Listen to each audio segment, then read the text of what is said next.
taking last-minute action, is that useful or is it simply stressful? Well, that's what I want to talk to you about today. Because as you may have noticed, I did put up a post. But if you look at it, it is a little random. So certain things do not entirely line up. There's a different font. And actually that's what inspired me to talk about this, because it was not like I didn't want to have it posted in time, including with all the normally I have to post it an hour early, so you can actually see when I'm starting. But I just couldn't get it going. I couldn't get the font moving or the letters or anything. And so I ended up late. That's what happens. Well, you may have noticed, normally I go live with Michael. He couldn't make it today, so that's why I'm doing it solo today. And that's also the reason why I'm talking about this.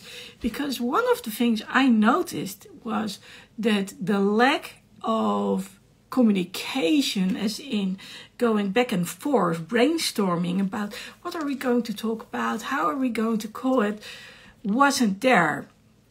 And what happened was I needed a topic to talk about. And normally what I try to do with Michael, and I must assume that's similar for him, is because we both experience certain disabilities, we try to look at it from a positive point of view. And so I was like, okay, what do I want to talk about? Okay, I can talk about the fact that I walked 2 miles last week, which is for me a record. That things are looking better and better and better again. So, okay, my back is still hurting, even after 7 weeks, but that's not that uncommon. But at least I can walk again, and that's what I'm doing. So that was one thing I was thinking about, and I was like, yeah, but is that so interesting today? And how long can I talk about it? So I was also wondering about other things. Last week, Michael asked me some questions about my upcoming book, about story and message. And quite honestly, that is another form of distraction for me, because I wanted to talk, no, let me rephrase that, because I had a message, but it didn't feel good. So I rephrased it, and it still didn't feel good. So I talked to Evan Carmichael, and he's a champ. And for those who don't know, he's the YouTube expert, but he also puts an insane amount of time, in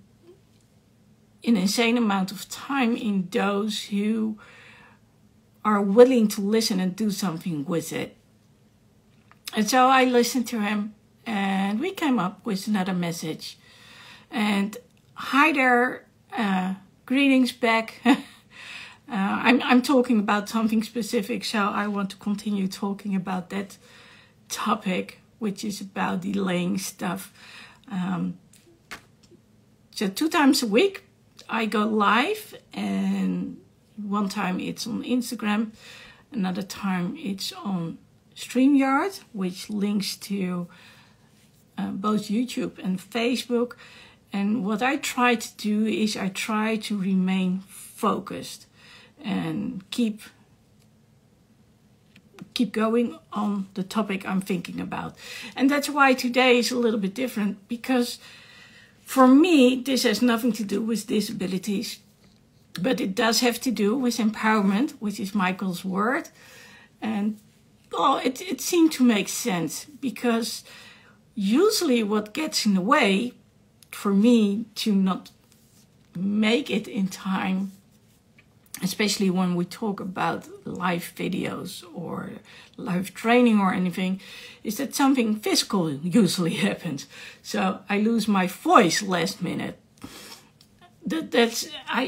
Honestly, that has happened more than once in my case. But in this case, it had nothing to do with my voice. It had literally to do with me browsing for some funds for days now. So to get back to last week's topic, last week, like I said, Michael talked to me about my book and about my message and my story. And I'm working with two people. One is Evan Carmichael and the other is Coach Dean, who is the coach from Ted McGrath's course, which is Message to Millions.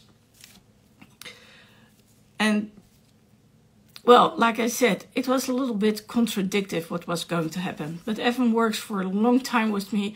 So he's really been trying to get me to have, depending, it shouldn't matter to which platform you go. But if you look at the symbol, like the drawing on top, but also when you look at the fonts, when you look at my stories, when you look at my messages, it all aligns. And when I was talking to Michael last week, let's start with that it's really something I want to do something about, the topic I was talking about. And the topic has to do with business owners who are traumatized, who have teenage kids and do not know how to speak up. But this was what Evan said. He said, oh well, but do you only want to help out business owners? So here's the thing. When you listen to Ted McGrath's course, then he says, just take a niche, and it doesn't matter. You can always replace that niche with somebody else, with another target audience. And then I listened to Evan, and Evan says, well, you don't want to just serve business owners, now do you? And I say, no. So who do you want to serve? Well, traumatized people. So we got back to traumatized again. And so I've been going back and forth about my message, which now is I support traumatized people I support traumatized people to find their voice and share their story so they can back. Oh, whoa. See, there's a light that just dropped. Hi, Terry. I'm talking about if doing things last minute is something which is useful or if it's stressful. And quite honestly, today it seems to be the latter. Not because I didn't try to be in time, it just didn't happen. So, but I'm also talking about the discrepancy that I've been experiencing, talking about, oh, that's not very flattering, talking about what I want to have as a message when it comes to stories. So I was actually just saying what my message is. So I support traumatized people to find their voice, share their story, so they can get back in charge of their life again. Well, not everybody is, of course, has been in control of their life and need to get back in charge of their life again. But usually people who are traumatized, they do. Stressing and energizing. Okay, yes. Well, that's what I was thinking about. So let me finish the first sentence, the previous sentence for a sec. Usually people who are traumatized are no longer in charge of their life. I mean, if the trauma is really that bad, then you don't know what to do anymore. So getting back to the question, what I started with, is taking last minute action stressful, or is it useful, or is it both? And Terry, if you want to join for a sec, please do. What I've noticed, because I am a person who usually does things last minute, is I get to do it. It's like for some reason I have this energy boost and I can get going. And probably it's some sort of pressure that's building up because you know you need to do it. You know there's a deadline. But like I said, sometimes things happen in life and as a result, it doesn't work out. So I gave you as an example, multiple times I've lost my voice last minute, especially when I wanted to do challenges or I had to record something. I've got a number of allergies, so for me it's not that weird to be losing my voice. But today it was different. I was literally downloading these fonts and I had not expected, really not expected, that I wasn't able to create my post because I couldn't move any words. I couldn't change the fonts. And well, like I said, if you look at the post on Instagram, you see it's all over the place. And at some point I decided like, okay, this is actually fitting for what I'm talking about. It is, what happened was sheer chaos. And so I decided not to go for perfection, but to go for the next best thing I could do, which was, okay, I'm going to postpone it like 15 minutes, it became 20 minutes, and I'm just going to put it out there. And it's a great narrative or a great story for what's going on. I mean, I can basically tell you and explain it by what has happened. So that's good. And of course, there were more things, like, because Michael and I normally brainstorm, I missed that. I missed that accountability partner. He wasn't there. And that made it a little bit hard for me to come up with some things. And normally I am, there are so many things I want to talk about, but sometimes it's just not there. And sometimes you have to wait for that right moment that you're thinking, yeah, that's it. That's the thing I want to talk about. So I don't know if Terry is still there. I know that he usually does things last minute with Bunny, as in they come up with the topic they want to discuss last minute. For me, I like to come up with a statement. I like to write things down. So I want to get something across. And for me, it takes a little preparation. So here's the thing. One of the solutions I actually wrote down is... Okay, let's see. I just invited Terry. He asked to be on there, so that's good.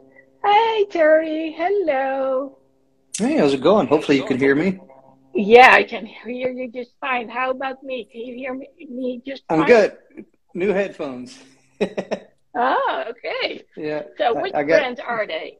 The AirPods Max. Oh, this is from Apple. Yeah. Yeah, it's the new AirPod Max. Can you take them off for a sec and show them? I can't take them off. If I take them off, I'll get disconnected. Oh, okay. Can you turn your head? Okay, cool. Wow. Yeah, exactly, Drew. They're fancy. And if you want to come on, just do so. We're talking about if taking last minute action is stressful or useful or both or neither. It depends. It depends. Yeah. I mean, it depends on what the thing is. I mean, there's some things that, we had a great quote the other day where we talked about what you procrastinate on amplifies. If you procrastinate on something, you sit on something, it'll amplify, whether it stresses you out or whether it gets delayed any longer. So for me, it's both. And I know that I always do a lot of things last second with Bonnie because we're playing around with words, we're playing around with titles, we're playing around with different things. So the ultimate title is the one that is the last thing. You generally will bounce around different ideas, but it's the title that we always struggle with. So that's always like a last minute thing. And then when it comes to content, yeah, it all comes together, but that really comes down to knowledge, skills, and experience. You have knowledge, skills, and experience. You can do things last second. But at the opposite end of that spectrum, when things get rushed, you don't really, quality suffers. It truly does. Quality suffers. And if you want to put out a quality content, quality ideas, quality show, quality anything for that matter, it's a process. You take action. You always heard me say modify, tweak, or change. You dive deep into it, mind map things, ask questions, get feedback. All these different things kind of play into that, until you get the ultimate thing. But for me, earlier when I said stressing and energizing, there's things that stress me out because I don't have it all together yet. And that does tend to stress me out sometimes. Believe it or not, yeah, there's times where I don't have everything figured out. I'm looking for things, I'm watching stuff, I'm reading things, I'm consuming before I can create. So it's one of those things where it's like, my goodness, I don't have everything together yet. This is stressful. I know I have to do this. I know this needs to get done. I got a timeline. I got a deadline to meet. And it just builds up and it just builds up and it builds up. But it's also energizing as well, too, because I know that I have a deadline. And when I have that deadline, sometimes, believe it or not, I'll actually force myself to wait until the last second, just simply because I know it's going to give me that energy boost to do everything. And I'd rather do everything all at once, prior to, as opposed to doing things over time, because over time you'll tend to kind of forget, like, man, did I do that? Did I not do that? I don't know. I'm backtracking now to figure out what it was that I did previously. Whereas if you did everything all at once in one sequence, while you're energized, while you're under pressure, you won't really forget things. But then there's those times where you will forget things. So it's kind of the best of both worlds, really. It's like the best and worst of both worlds if you really look at it. And it's an interesting point of view. I never looked at it that way. I mean, I yeah. know what you are talking about when it comes to the energy boost, Mm-hmm. but when it comes to actually waiting last minute on purpose to get that energy boost. But here's the thing. What I was thinking about ahead of time, and that's probably what you and Bonnie also are doing, I make an assumption in this case, is even though you may not do the work, it's already going on in your mind. You're already thinking about it, like, oh, this could be interesting or that, or so there's a whole lot of processing going on. It's just not there on paper or wherever you want to put it.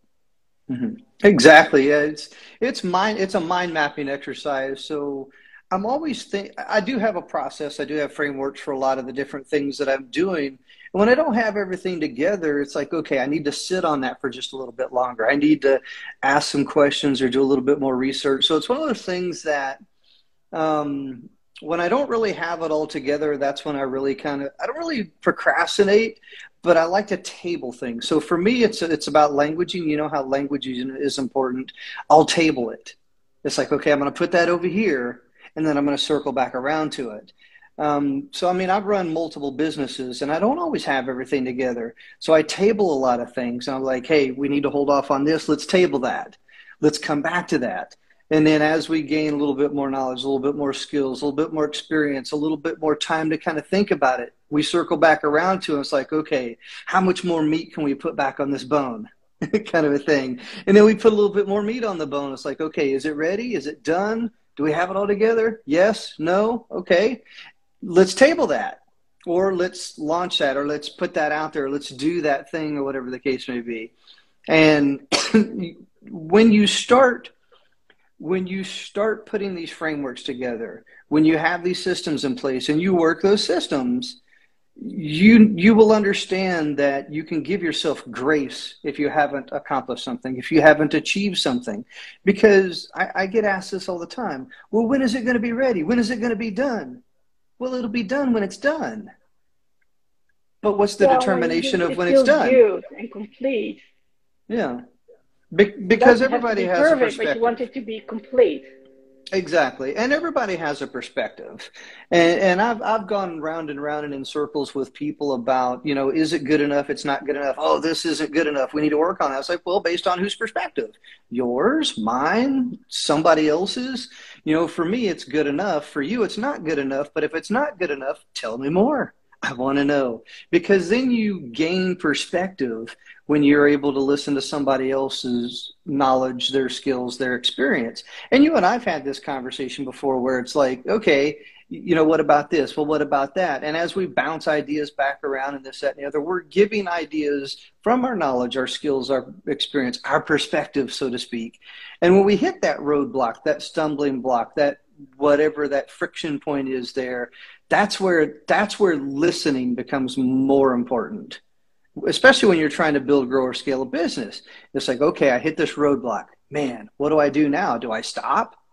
Do I table it? Do I ask questions? Do I phone a friend? Do I do whatever the case may be? And then if you're able to give yourself the grace to understand that, you will be able to build things and create things so much better.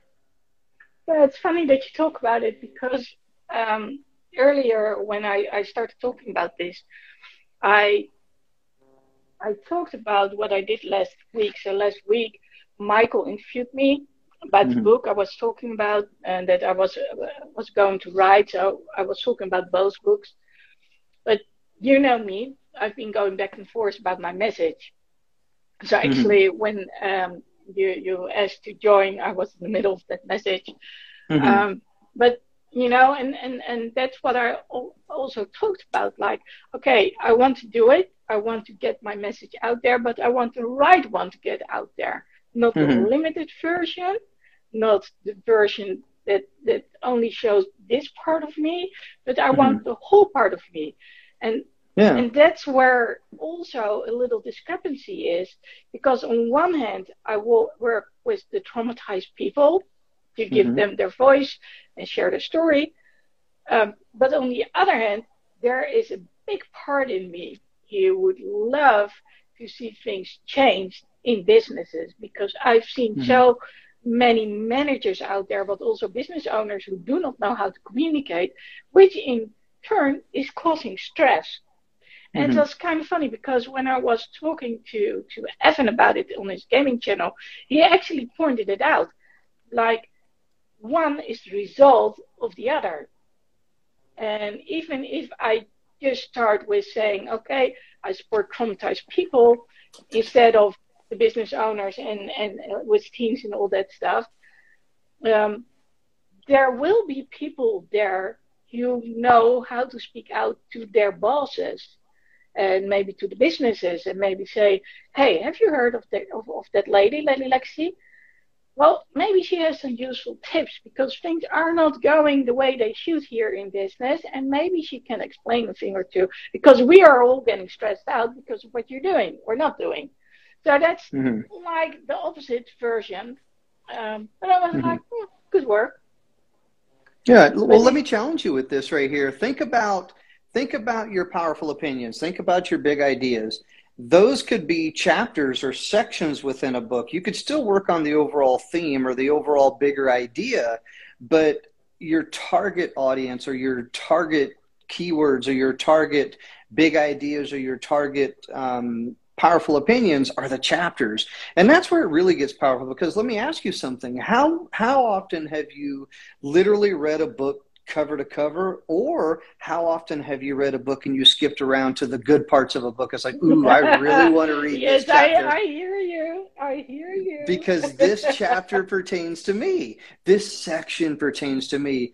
See, I do that. I don't do it all the time, but I want to skip through a book. And if I come across a really good part that resonates with me the best, I might read that part of the book first. I won't read from page 1 to 300. I might start at 79 because on page 79, that resonated with me. That was the reason why I bought the book. Think about it like this.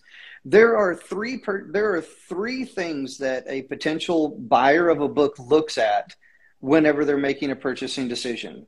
One is the book cover. Two is the title and the subtitle, the description of the book as it is on Amazon or wherever it is, Barnes & Noble's, Amazon, wherever, website, wherever. And the look inside section, which Amazon offers a look inside section. One way you could offer a look inside section on your website is to give away a free chapter. That would be considered a look inside section. Those are the most important aspects that drives a purchasing decision. But what if you're not sending the right message? What if the look inside section is not showing the most important part of the book for the potential reader? You're missing opportunities so often, because people see that first 10% of a book and it's like, oh, this book is not for me. But maybe chapter 10 was. Yeah, that's the whole thing. You say it correctly. So that's what I've been thinking about for the last couple of weeks. Like, okay, so if I only say I support traumatized people, I think that's already a niche, because not many people are. And then, but it's still, if you compare one with the other, I mean, Evan might say that, don't say it has to be young or old or men or female. And by the way, Brandon says the same. He says, in all those years, I've noticed that I had a certain target audience in mind, and it turned out to be another. And then you get, of course, Ted McGrath, who then says, no, male, age 40 plus is actually not specific enough. You want it like 44 or 45. And then with the teenagers and with employees. So he would be very satisfied with the other one. And I was like, so I was going back and forth, because depending on it, there's a whole different story. So I had to go back and look at my life and okay, but what is it I want to get across? And then I came back to traumatized people, and then finding the force, sharing their story, and help them get back in control of their life. And like I said, so let me tell you what you just literally described right there. You literally described demographics. Now, let me introduce a new word to you. You may already be aware, but there are people that are watching this video might not necessarily be aware of this word, and it's psychographics. So demographics versus psychographics. If you're targeting demographics, you will hit that demographic each and every single time, literally. But psychographics are a little bit more challenging to hit. However, keep in mind that Facebook literally focused on psychographics in how they created the platform that allows marketers and advertisers to reach those particular psychographics versus demographics. Here's what I mean by that. A demographic is male, female, 40 through 50, who lives in a certain state or country or whatever the case may be. Those are demographics. Psychographics are wants, needs, desires, likes, things that people resonate with. Like, I like movies. And if you like movies, and I'm just generically saying I like movies, Facebook knows that you like movies because you're tapping on that like button on movies all the time. They can target your ads towards that. I'll give you a greater example. Here's a better example, and this will resonate with you. Music instruments, music software, music. I love visiting music websites, software, guitars, pianos, plugins, and all these different things. So all of my ads that I see are literally for musicians. And that's all that I see on Facebook. Those are psychographics. Those are things that I like. Those are things that I view. Those are the things that I want, need, and desire. Now, I'm a male, 50 years old, married for 25 years. I live in the U.S. Those are my demographics. But my psychographics, I'm a musician that loves music. I'm an entrepreneur. I'm an author. I love reading books. Those are my psychographics. Yeah, so it's funny because we have the same psychographics, and we have totally different demographics. I mean, the only thing we have in common, sort of, is the age range. Yeah. And that's about it. Well, look at how many 90-year-old females that are headbangers out there. I'm just saying. You'd be surprised at how many 90-year-old females that are out there that love a good death metal band. That's still a demographic. But I'm just saying, you'd be surprised at how many might be out there, which could be a psychographic, but you don't really know what that psychographic is unless you dig into the analytics of some of those things. Now, having said that, that's how building community becomes important, because as you build community, you're able to ask important questions on like what resonates with you. You're developing that customer avatar through psychographics. What do you like? What do what do you want? What do you need? What do you desire? What do you like? Do you like this? Do you like that? You ask those key questions, and that allows you to create many products, many courses, custom products, custom freebies, custom this, custom that, directly related to the psychographics of your audience. So as you're writing your book, as you're creating your course, as you're doing these different things, asking questions is important, and then you create exactly what it is that they already have within their mind. And that right there already seeks their wants, their needs, their desires. It comes down to Maslow's hierarchy of needs. So Yeah, when they that's read so the true. book, That's so when they true. read the book, And when it comes down to it, when you get it, when you look at my message, their need is basically to be heard and to be seen and to be yeah, understood. And it doesn't mean how much money. It doesn't matter how much money they make. It doesn't matter if they're a man or a woman. I mean, mm-hmm, it's equal for both. It mm-hmm, happens, and the yep, bullying and traumatizing. It doesn't look at if you're male or female. It's like, okay, it mm-hmm. happens. Yeah. And that's where creating content becomes important as well, too, because as you're creating content, and you've created a ton of it, oh my goodness, you've created a lot of content, and it reaches everybody, which is good. It's one of those things to where, the niches are in the riches, or the riches are in the niches. And I get that. The more that you narrow down, the more specific you are within your targeting. However, keep in mind, if you don't really know specifically how deep that person is, then you go broad, and then you get people within the funnel, so to speak. And as you start to ask questions, as you start to see who resonates with what, you're able to narrow those people down into their each individual niche or that customer avatar. So then you got multiple buckets. It's like you got bucket one, here's these people. Bucket two, here's these people.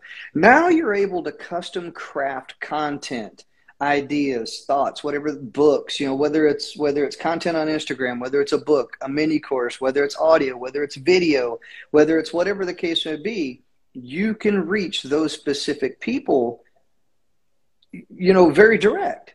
And social media makes it very easy. And I know you're really good at this too, where you love tagging people. Yeah, yeah, I do. And it's one I of don't those do it things. enough. Hold on for just 1 second. Yeah. The guy for the fence is here? Okay. All right, I guess I need to go then. Yeah, that's okay. That's okay.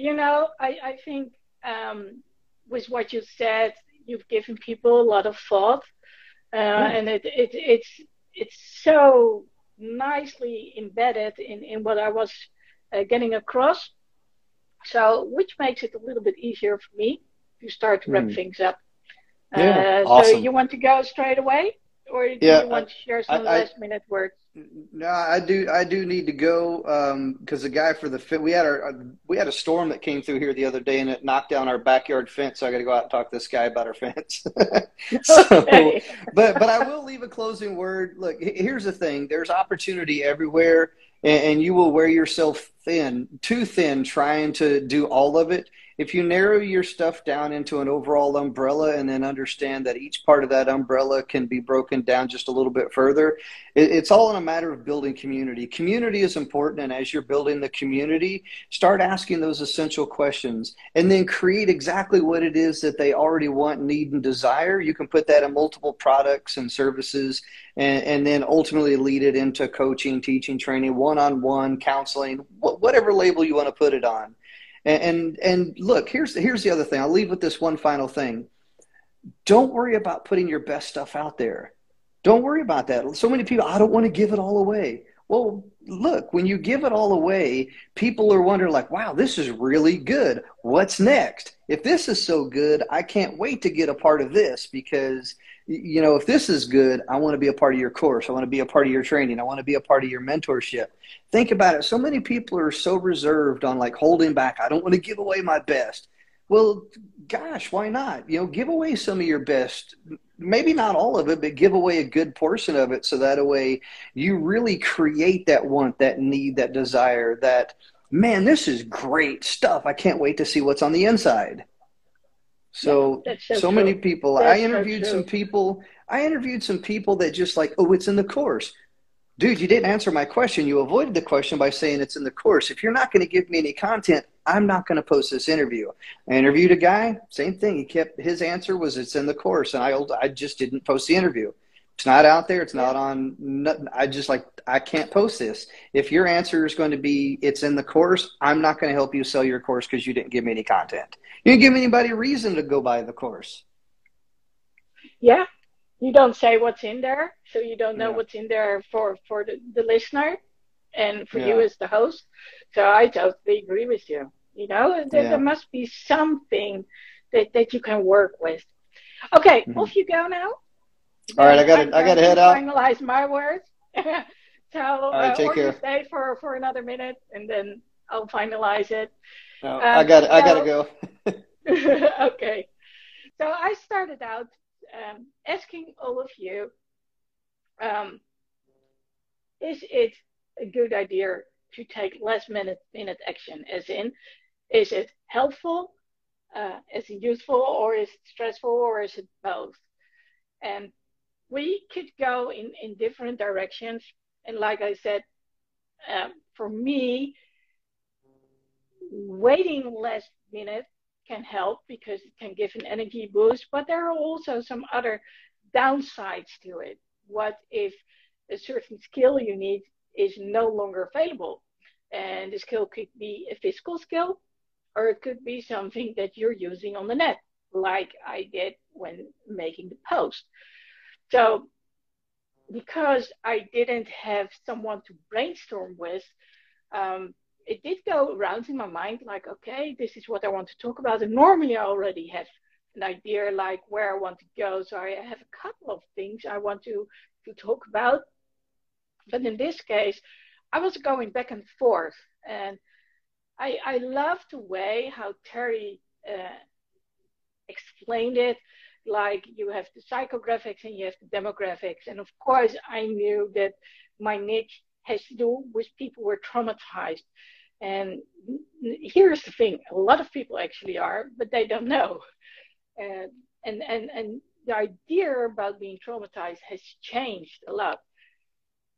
But if people were to find out what they can do in order to deal with the trauma and get stronger and be that stronger person, become a different person, be the one who is in charge by recognizing what it is they missed out on, or what was taken away, or what is changed, and then act on it and say, okay, I I may have missed out on this, but now I can actually do it. And that's, of course, what I want to do, what I want to get across. Because if you look at my life, it started out with me being in the hospital for a month, not understanding what was going on. I didn't eat. I waited literally till my dad was there. They didn't change the diapers, or maybe they did, but they didn't do it frequent enough. So that's when my mom came into play. And I came from a household where there were a lot of people. There was always, hi, Maria. There were always sounds and noises. My mom played the piano like 3 hours a day. And well, I was the youngest one, and my brother just went to kindergarten. So when those things changed, and I went from safety, from being around family, first to the hospital and then later to kindergarten where I got bullied. Yeah, well, it was no wonder that I was the odd one out and I became the odd one out because I adjusted my behavior to not so much what was expected from me, but I didn't know what to do. And people react to people who do not know what to do. That's just the way it is. It's very sad, but that's well basically how people react.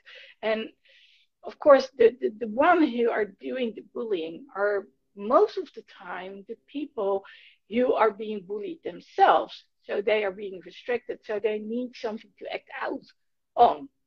And usually those are other kids who are a little bit weird.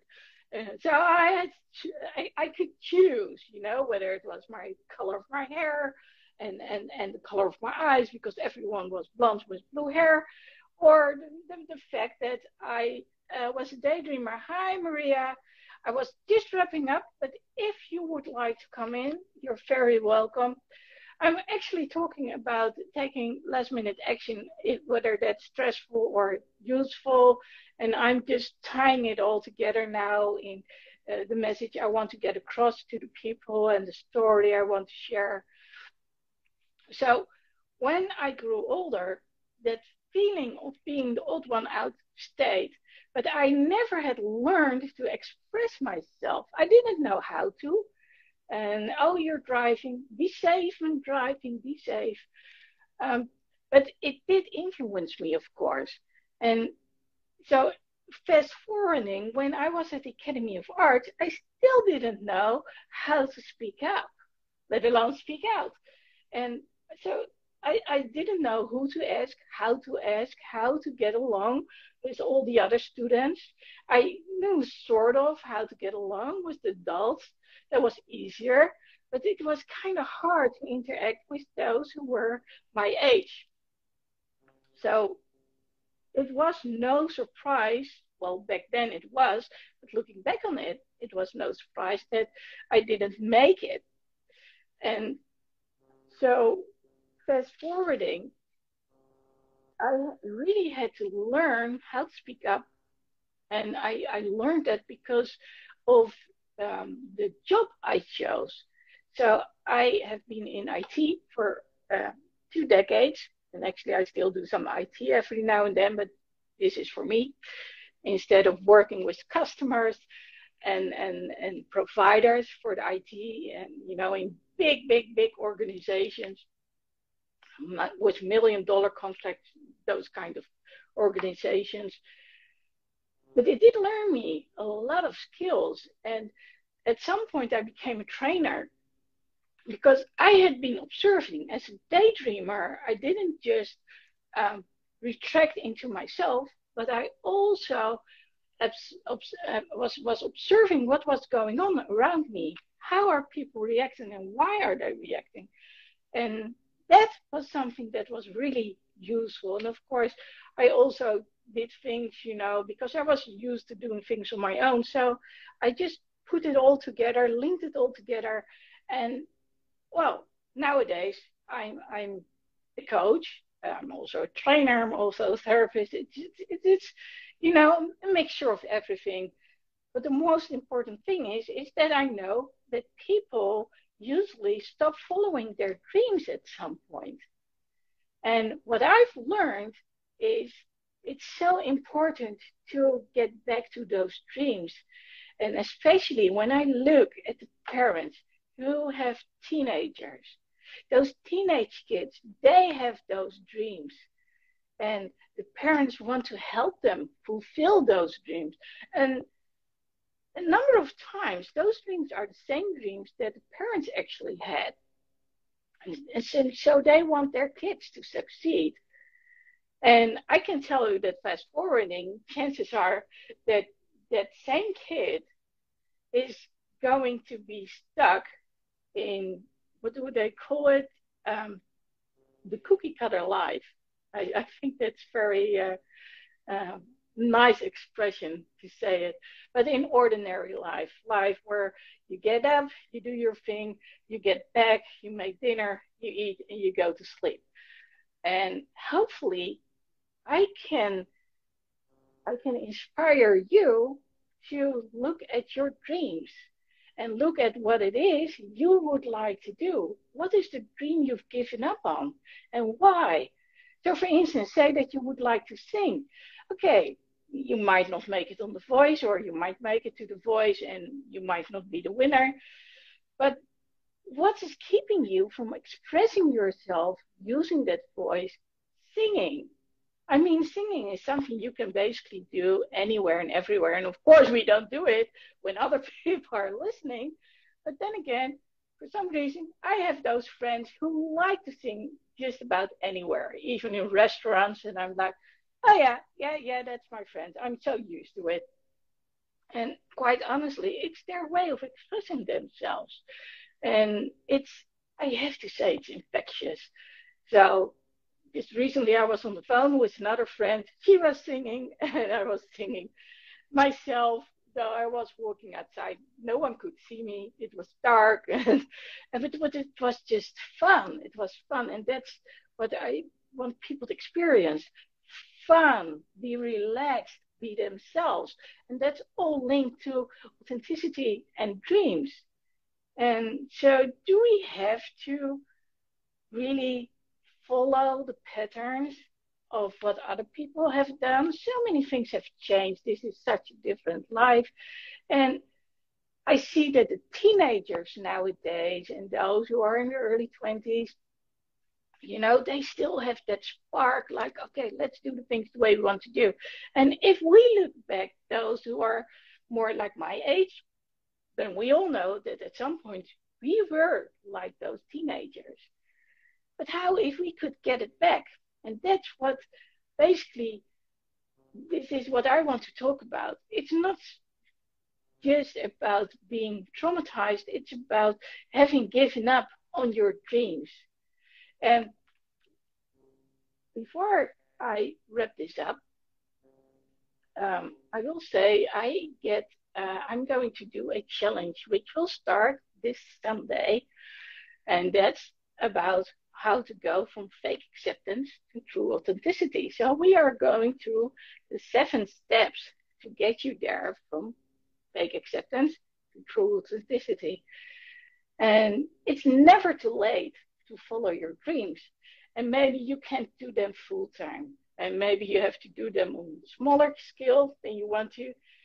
But there's a difference between doing nothing at all and picking up and working on it and experiencing joy.